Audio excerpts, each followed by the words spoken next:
Hello and welcome to Clearview News. We are reaching you live from Nigeria's capital city, Abuja.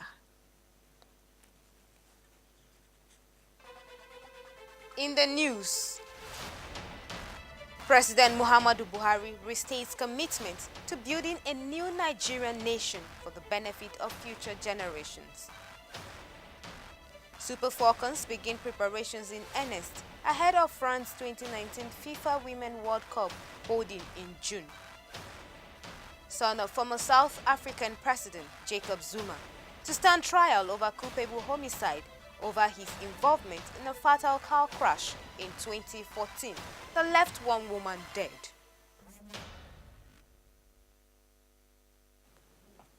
I am Rose Audu with the details of these and more.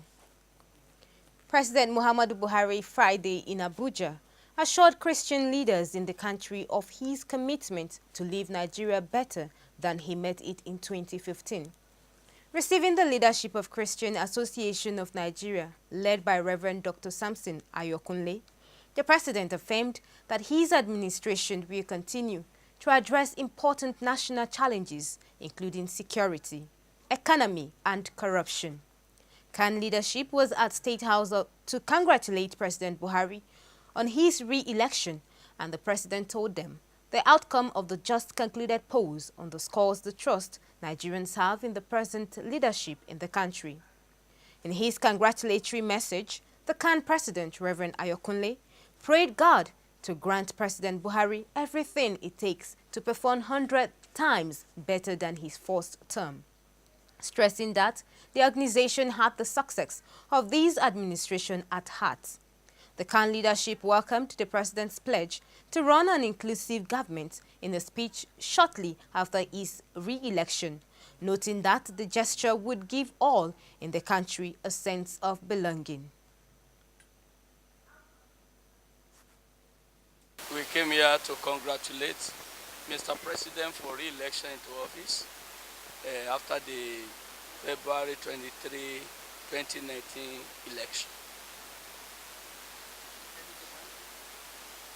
Not a demand, but to remind him of what the Nigerians are yearning, waiting for. Nigerians want him to perform 100% better than that of the first time. Now he has mastered the job. He has known the ups and downs, and he has mustered enough strength to be able to go full swing into action. We just cancelled with them that he should go around the entire nation, comb the entire nation, and pick the best for the rest. I don't know about that. Saboteurs who didn't want us to come here, we are old enough to know what to do and what not to do. If somebody like me after 60 years of age will be under pressure, then there will be, it means that my life will never have many again. The body also appealed to the president to task security agencies to be more proactive in their duties and request for deliberate and relentless efforts to free Leah Sharibu and other Nigerians in captivity of insurgents. The candidate of the People's Democratic Party, Ahmadu Umaru Fintiri, has been declared winner of the Adamawa State governorship election. The returning officer for the election, Professor Andrew Haruna, declared the result on Friday morning in Yola after the supplementary election in 44 polling units across 14 local government areas of the state. Haruna said Fintiri polled 376,552 votes to defeat incumbent Governor Jibrila Bindo of the All Progressives Congress, who got 336,386 votes. The returning officer said Senator Abdul Aziz Unyako of the ADC scored 113,237 votes to place third, followed by Emmanuel Bello of the SDP, who garnered 29,792 votes. Haruna said the total votes cast was 899,000 897 votes, out of which 871,307 votes were valid and 27,790 votes invalid. Fintiri, who was the Speaker of the Adamawa House of Assembly in 2014, also served as acting governor in July 2014, following the impeachment of the then governor Murtala Nyako. The Adamawa State High Court has dismissed the suit seeking to nullify the governorship election in the state. The judgment of the court came Friday morning, hours after the state supplementary gubernatorial election was concluded with Umaru Fintiri of the People's Democratic Party declared winner, having scored the highest votes in both the March 9 main election and the Thursday return, giving his judgment on an originating motion filed by the candidate of the movement for the restoration and defense of democracy, Reverend Eric Teman. The trial judge, Justice Abdulaziz Waziri, said he had no option but to dismiss the motion because the plaintiff submitted documents that were uncertified and that, more significantly, the plaintiff failed to tender evidence that the logo of his party was omitted from the ballot paper for the March 9 election, as the state ballot paper was not before the court. The plaintiff, represented by his counsel, Barrister Mustafa Ibrahim, had gone before the court to allege that he was deprived the right to be voted for in the March 9 election because the logo of his party was not on the ballot paper, even after he had been duly recognized as a gubernatorial candidate. He asked for an interim injunction stopping the rerun of that election, which had been declared inconclusive. He also asked for a nullification of the March 9 election itself, with a fresh one organized with the logo of his party duly included on the ballot paper. The court granted his request to suspend the rerun of that election, while hearing on the substantive suits continued. But there was a lifting of the injunction against the rerun last Tuesday, and the judgment delivered on Friday morning. Justice Waziri, who awarded no cost to any of the parties, advised that any party wishing to appeal the judgment had 90 days to go to the Yola Division of the Court of Appeal. The senator representing Zamfara Central on the platform of the All Progressives Congress (APC), Kabiru Marafa, says his faction of the party in the state has been vindicated by the judgment of the Court of Appeal, Sokoto Division, that nullified the APC primary for the governorship election in Zamfara State. Marafa, who spoke with State House correspondents this Friday, said that they are ready to meet the faction controlled by Governor Abdulaziz Yari at the Supreme Court.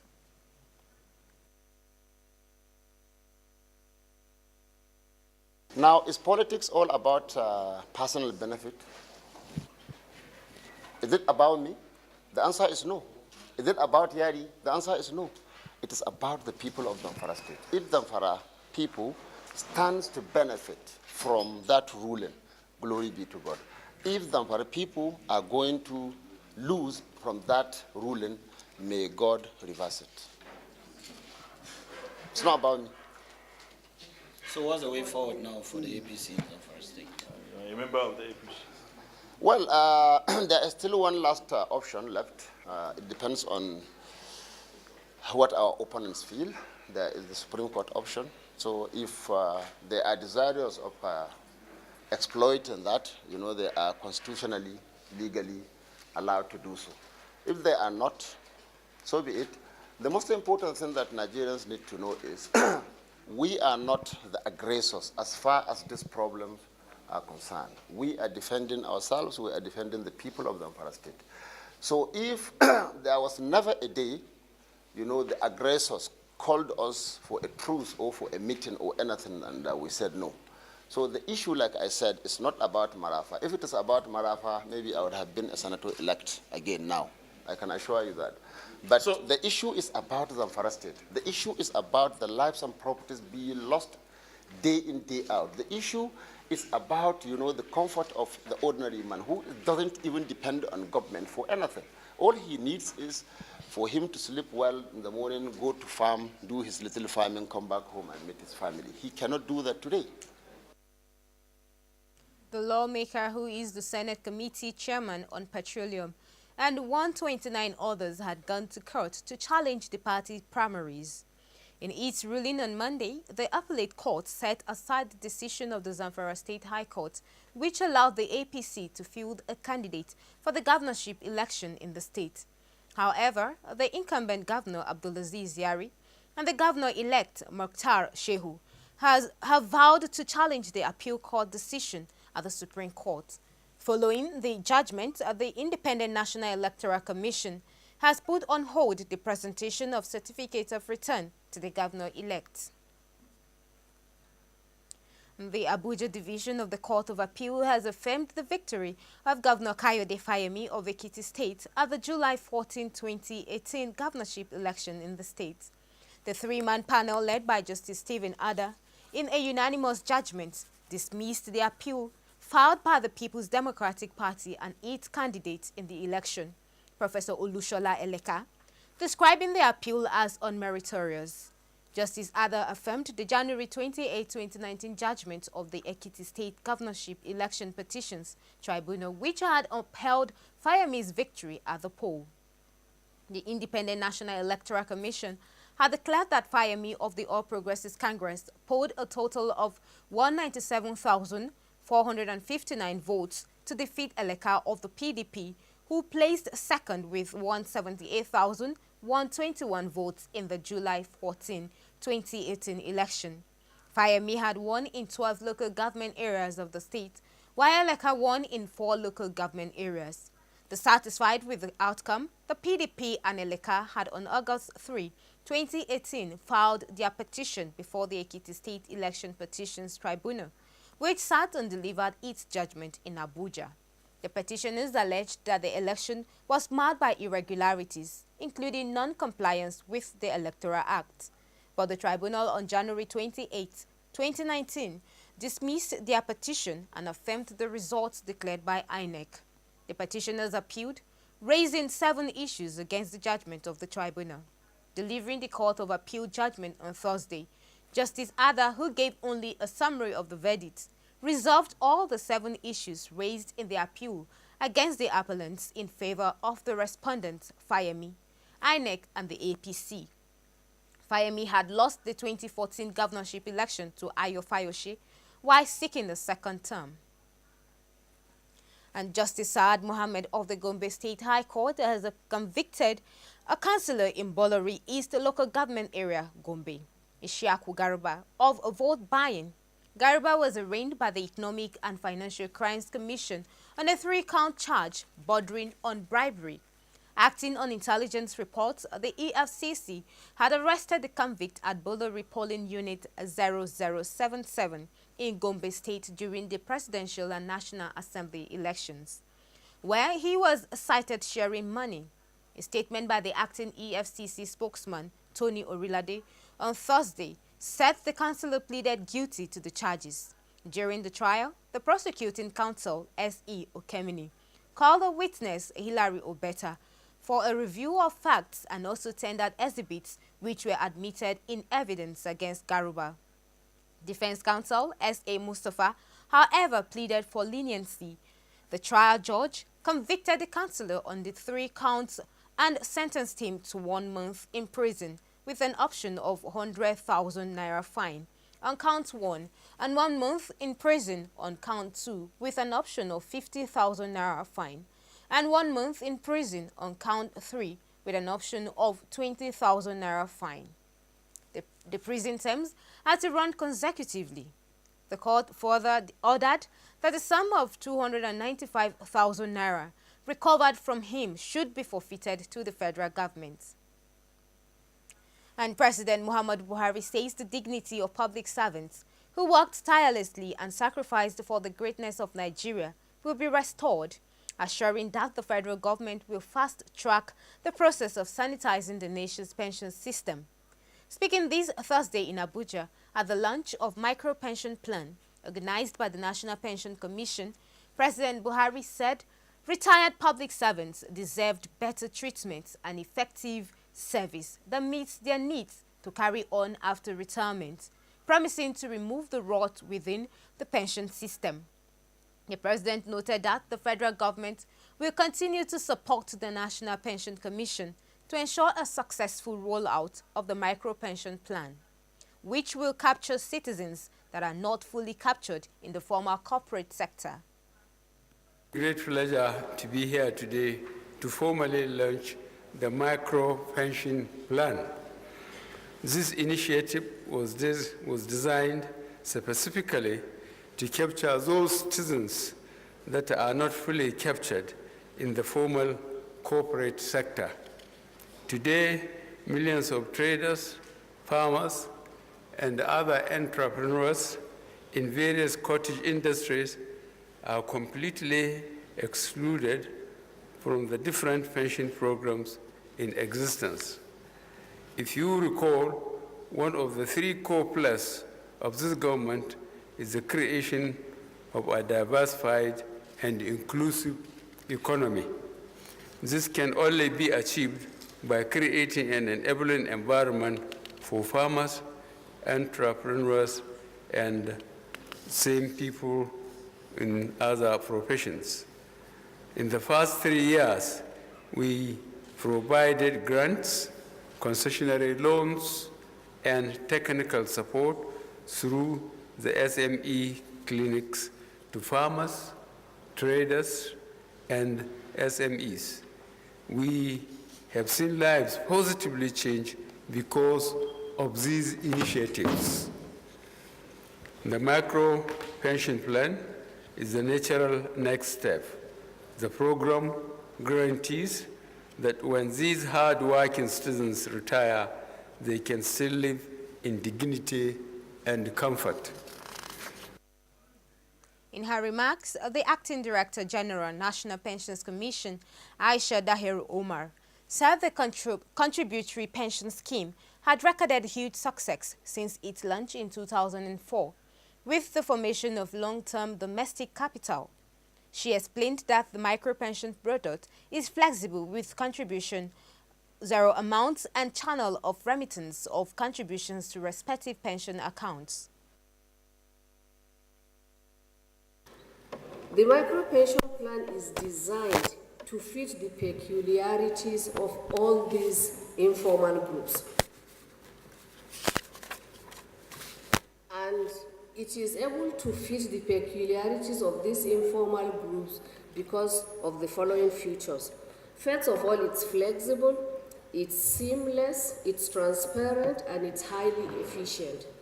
It's highly efficient because it's facilitated by technology in terms of contribution, remittance, and access to benefits.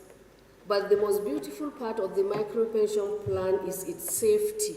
The plan is safe as it is supported by robust guidelines, robust and details, which the National Pension Commission developed in collaboration with all relevant stakeholders. The plan has a strong legal and institutional framework for its administration from start to finish. That means from the point of enrollment with a licensed pension fund administrator to the point of accessing benefits by participants, it has a legal framework that is very strong. Dahir Omar, who described the micro-pension plan as remarkable, said Nigeria's pension assets as of January 2019 stands at 8.7 trillion naira. Also speaking, the Secretary to the Government of the Federation, Boss Mustafa, said the new scheme will provide more security for the Nigerians in the informal sector and expand the country's pension coverage as well as boost the economy. He said the scheme is also beneficial to the government because of its potential to generate long-term funds that can drive economic development. And the National Pension Commission, PENCON, has allayed fears over the mismanagement of the 8.67 trillion naira assets under its care as of December 2018. This reassurance is coming as PENCON launched the micro-pension plan in Abuja with a pledge to ensure a significant 85% reduction in old age poverty in Nigeria. Acting Director General of the Commission, Aisha Dahir Omar, allayed the fears while fielding Questions from newsmen shortly after delivering a keynote address at the 2019 First Quarter Consultative Forum for States held in Akure, Ondo State. Dahiru Umar, who was represented by the head of PENCON's State Operation Department, Dr. Dan Ndaxing, said it became imperative to allay such fears among Nigerians on the safety of the pension assets in view of the misleading narratives in the social and conventional media about the safety of the pension assets. According to her, since the existence of the scheme in the last 14 years, it has never been found wanting in managing the fund.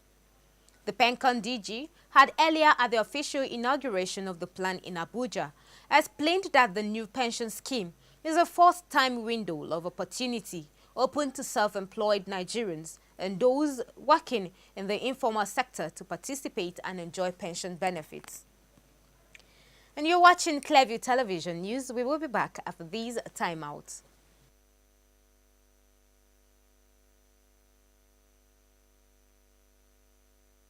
mo dúpẹ́ dúpẹ́. gbogbo ilé lọ ti tó gift. mo rí ikọ̀ tún ni.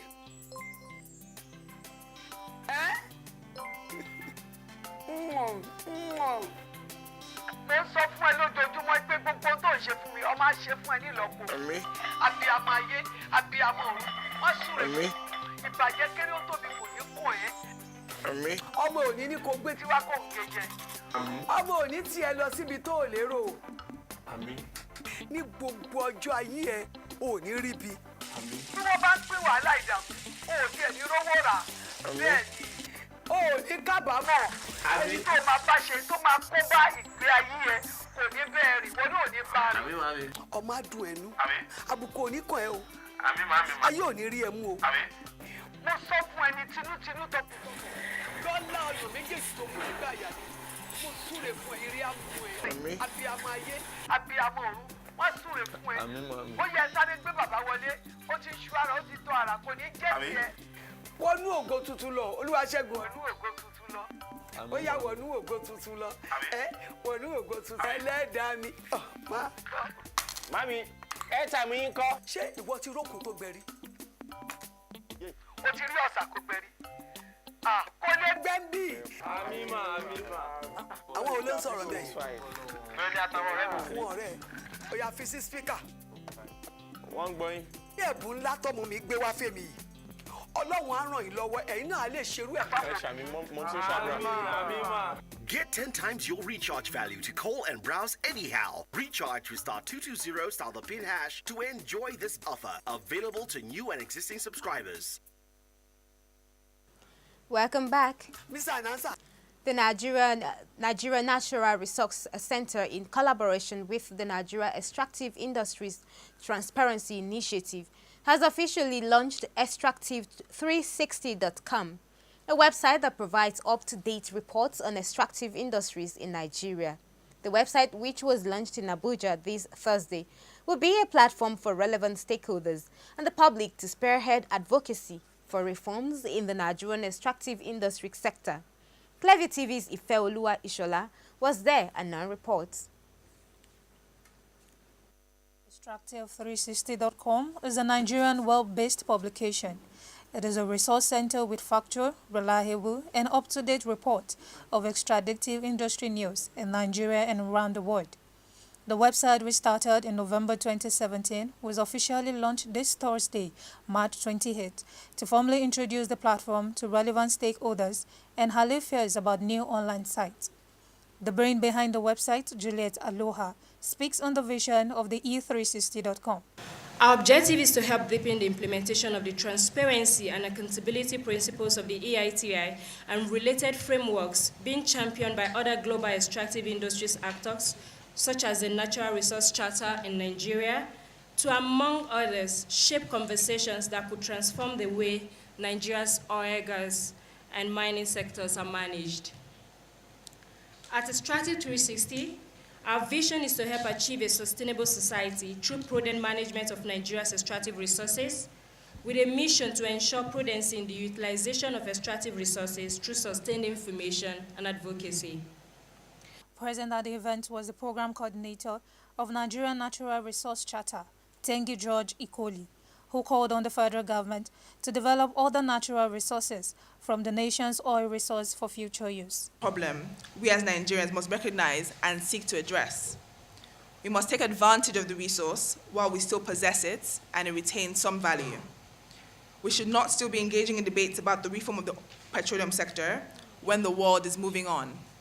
Instead, we ought to be hurriedly deploying policies and implementing them to get as much as we can from the resource, shoring up our savings, diversifying into gas, and taking advantage of our 202 trillion cubic feet of gas reserves, ensuring the Nile Delta cleanup is ramped up so that my children, when God willing I have them, can return home and not ask us instead why we so callously destroyed their heritage.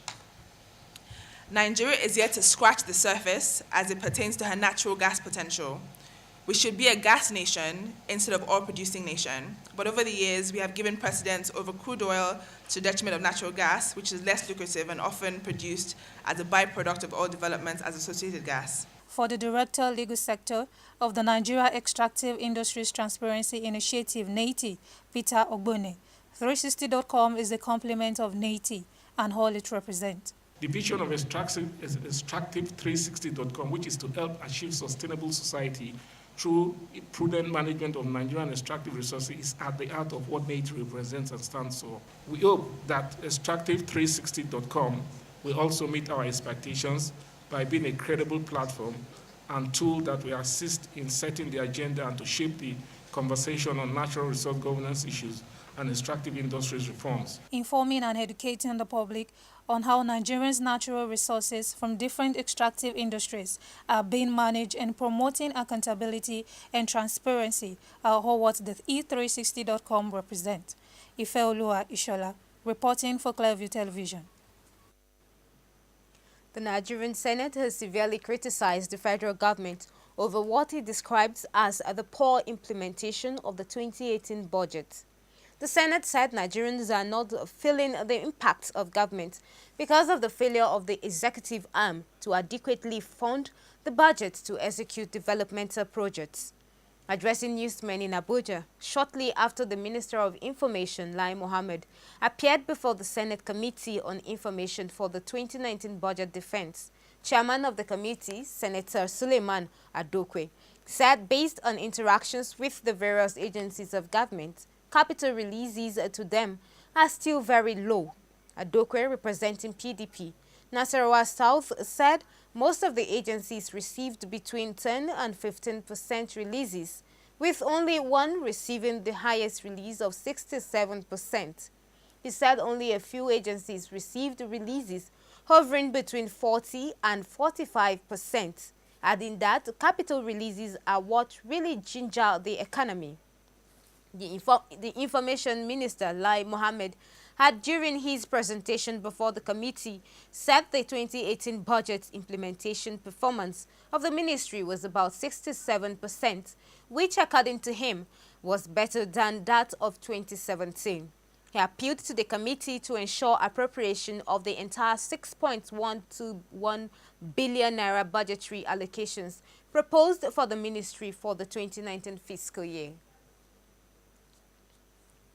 And Medical and Health Workers Union of Nigeria has appealed to President Muhammadu Buhari to make public health institutions in the country to work more effectively without crisis.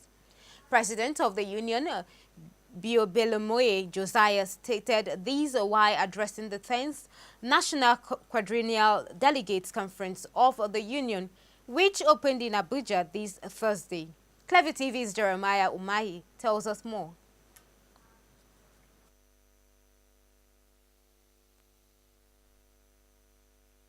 The conference, which holds every 4 years, was last held in 2015 when the current president, Biobelomoye Josiah, took over the reign. This year's conference seemed to be an improvement from the last one as members attended in their numbers, with sister unions from across Africa also present. The two-day conference is to enable delegates deliberate on key issues affecting the union and chart a way forward. Speaking at the event, NLC President Ayuba Waba says that the body is expecting President Muhammadu Buhari to assent to the National Minimum Wage Bill.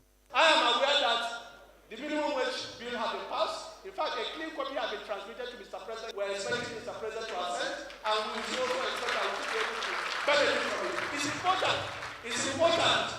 It's important. I say so from the context of the fact that it is long overdue. It is not only long overdue, what is even 30,000 in the current Nigerian economy. That is the reality of it. And therefore, everybody must agree that workers have been patient, workers have demonstrated enough commitment, and therefore I think implementation at various levels should actually go seamlessly. But we are also there in the time of implementation. I assure you, in our normal way, we'll also continue to support our state from one state to another until everything is done and everybody is able to benefit from it. President Nigeria Health Workers Union, Biobelemoye Josiah, said that the union has made progress on all fronts in the last 4 years. In recounting our modest achievements over the years, let me start by registering the fact that, in spite of the emergence of pockets of disagreements, we have largely succeeded in maintaining a high level of unity in the union. Comrade Waba handed over a once traumatized union left to the rubrics of the destructive sharp guillotine or the sledgehammer as the most viable union, a colossus that was the hub of attraction and the reference point for researchers who needed to study and learn from the miraculous activities of the union comparable only to the popular miracle of Dama. On his part, General Secretary, Trade Union Congress West Africa, John Oda, challenged the delegates to ask its leadership to set up a fund to help children of displaced members of the union in the Northeast. I want to challenge the delegate conference of this great union that one of the things you should do is ask your leadership to set up a fund which will be used to rehabilitate the children of those workers that have been killed, the children of those workers that have been displaced, that have been maimed, and no longer can bring food to the table. The quadrennial conference ends on Friday, March 29. Jeremiah Umahi, reporting for Clearview Television. The national leader of the All Progressives Congress, Bola Tinubu, on Thursday urged the federal government not to increase the value-added tax. He said an increase in VAT will reduce the spending capacity of the people and might increase hardship. Speaking on the 11th Bola Tinubu colloquium marking his 67th birthday at the International Conference Center, Abuja, Tinubu urged the federal government to rather consider increasing the tax net. Following the approval of 30,000 naira as minimum wage by the National Assembly, the Minister of Budget and National Planning, Senator Udoma, and the Chairman, Federal Inland Revenue Service, Babatunde Fola, had said the federal government is considering an upward review of the value-added tax by 50%. Both Udo and Fola, who stated this on Tuesday while appearing before the Senate Committee on Finance, said the increment will, among others, enable the federal government to fund the new national minimum wage. Fowler said the proposed payable VAT by Nigerians based on the increment would actually be between 6.75% and 7.25%. The government is currently charging 5% VAT on all products in the country. And the Federal Inland Revenue Service says it recently discovered not less than 55,000 tax defaulters from the bank account substitution initiative that it embarked upon earlier this year. The FIRS chairman, Babatunde Fola, disclosed these at the Stakeholders Forum and the official presentation of the Nigerian Tax Outlook 2019 that took place in Lagos, while highlighting the achievements of the service, especially its 5.3 trillion naira revenue in 2018, the highest in the history of Nigeria. Fowler stated that the feat was made possible by the various innovations and initiatives introduced by the FIRS. These include the tax amnesty introduced in 2016, the VAID, which led to the declaration of 92 billion naira, the stakeholders meeting on tax registration and payments, identification of bank accounts with 100 million naira turnover, but no tax identity among others. The FIRS boss also made some clarification of the purpose of value-added tax, which he said had generated controversies recently. According to him, VAT simply means a consumption tax and that it is a support to the poor and not a hardship for them. He explained that an increase in VAT would definitely translate to a better life to the vulnerable in the society, including the poor, needy and less privileged, adding that if you don't have money to consume, VAT is not your problem, as you first of all need to have the ability and disposable income to spend before you can be charged VAT. Fowler said 85% of the revenue collected from VAT is shared among the state governments, who are supposed to directly impact on the life of the people. He argued that countries like Ghana, UAE and Saudi Arabia to have suddenly become the toast of investors because their citizens are committed to tax payments. A group within the ruling All Progressives Congress APC, which calls itself APC Youth Grassroots for Change, this Tuesday in Abuja, paid a courtesy visit to the Executive Secretary of the Nigerian Christian Pilgrimage Commission, Reverend Tor Uja. The group visit was to appeal to the commission to support its members with some concessions to embark on a pilgrimage to Israel. Now on the report. The National Coordinator, APC Grassroots for Change, Olu Henry, while applauding the Commission's Executive Secretary for his selfless service to humanity since his assumption of office, tabled a number of requests to assist more youth to visit the Holy Land. We appeal to you to assist these members who wish to communicate their desire for the true piety with a visit to the Holy Land, but lack the resources to do so. Furthermore, being a grassroots-based organization, as at this time, when there exists a strong goodwill of opposition against the re-election bid of our president in 2019, notice the absence of our dear president posters in most Nigerian villages and towns in the southern Nigeria. We would like to correct this abnormal by printing and using the poster of Mr. President alongside those of our gubernatorial candidates in the 6th geopolitical zone to organize political rallies in the zone. We therefore request your support to achieve this noble vision. Sir, we ask that you rest assured that we have the backing of the party and the State House in all we do. Responding, the Executive Secretary, Reverend Uja, said youth as future leaders deserve all necessary support.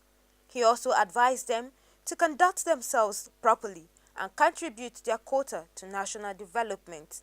The Executive Secretary also called on Nigerian political leaders to invest more on the youth, women and the local communities to ensure rapid national growth. We need a youth that will take over the terrain and do something, which is why it's important for our young people to come to Israel on pilgrimage and be part of our skills acquisition program. Because when you go to Israel, the economy is run by the youth. Everything is handled by young people. Actually, by the time you are 25, you are old enough to be disengaged from the services.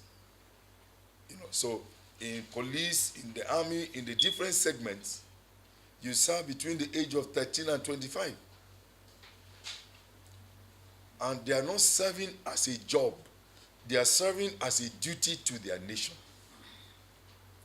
I want Nigerian youth to own Nigeria and to serve Nigeria and to possess Nigeria. The youth group also presented an award to the Executive Secretary in recognition of his selfless service to the nation and humanity. Very well.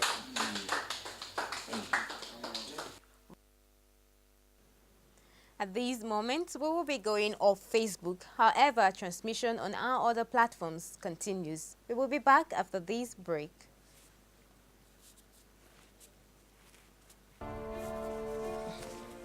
This is Ibrahim calling from Niger State, Barking Power. Oh, this is Anita from Benin. My name is John, calling from Niger. My name is Ahmed. I'm calling from Kogi State. This is Clearview TV, and this is our spread through free-to-air via Niconsat and online. Yes, this is Difus calling you from Adamawa State. Adamala Ahmad Ibrahim. Mala Ahmad Ibrahim de Goche Kenan. Daga Yuri. I'm calling from Benue. My name is Super Mekam. I'm calling from Niger State. You can imagine how far your advertisements, social announcements, official notices, and jingles will go if you patronize us. It's time to take your messages far at the cheapest rate.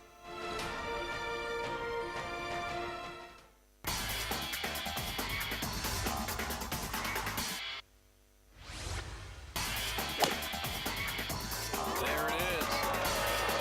What a shot from Tiger. And the Jamaican juggernaut scores his first goal for a professional side. And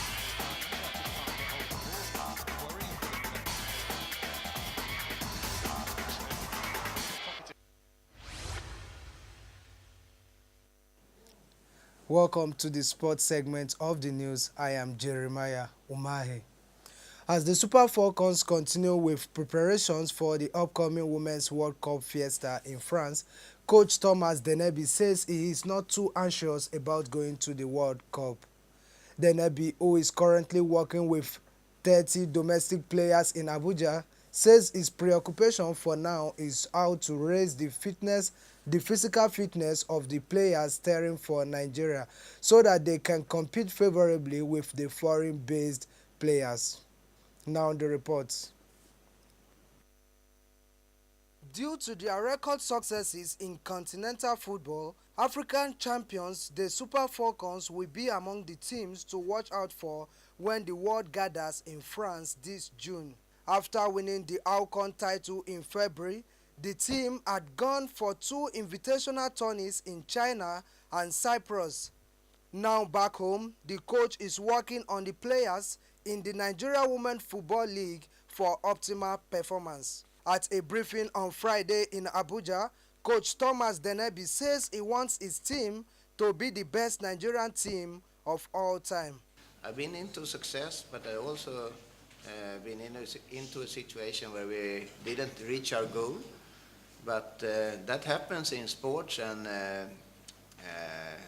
the good thing when you bring in an old man like me with experience is that I know exactly how I can handle and should handle my feelings, so they never will affect the girls and the performances. So now, under pressure everyone is, but I'm not anxious at all.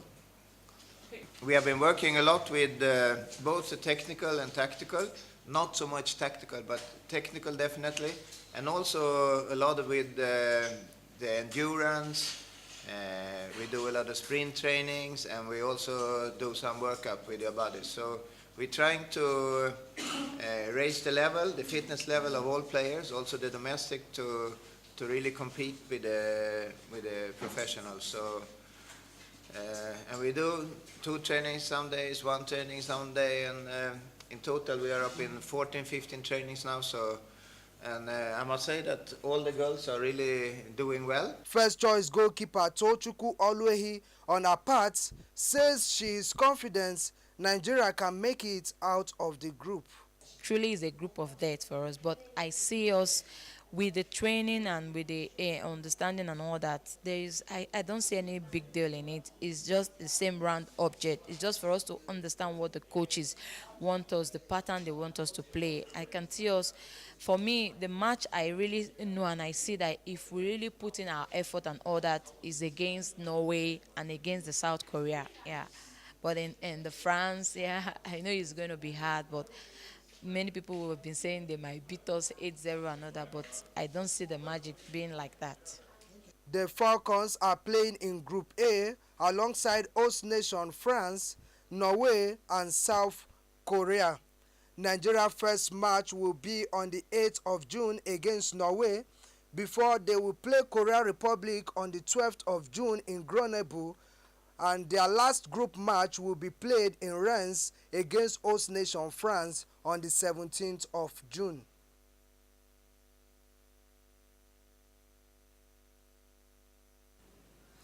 Super Eagles manager Genotroa has revealed that only 4 strikers are vying to be named in the Super Eagles Africa Cup of Nations roster.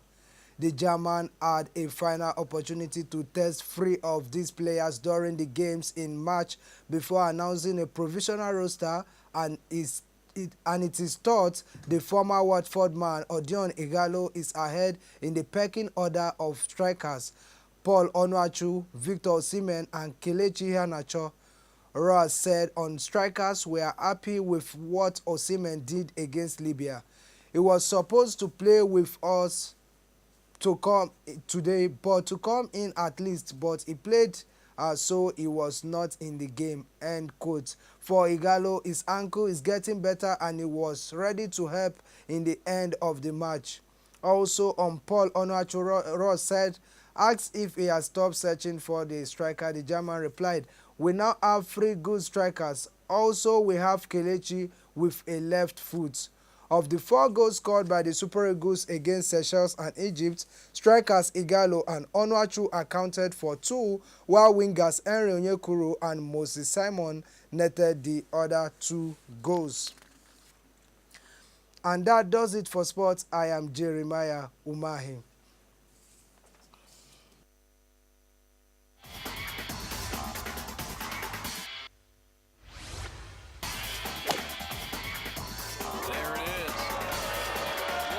Shot from Tiger. And the Jamaican juggernaut scores his first goal for a professional side. And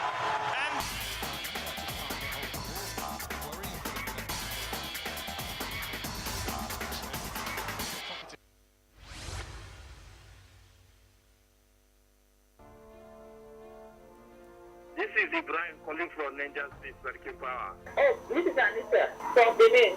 My name is John, calling from Niger. My name is Ahmed, I'm calling from Kogi State. This is Clearview TV, and this is our spread through free-to-air via Nikonsat and online. Yes, this is Diffus calling you from Adamawa State. Adamawa Ahmad Ibrahim. Mala Ahmad Ibrahim the Gochaja kenan. Daga Yuri. I'm calling from Benue. My name is Super Mekam. I'm calling from Niger. You can imagine how far your advertisements, social announcements, official notices, and jingles will go if you patronize us.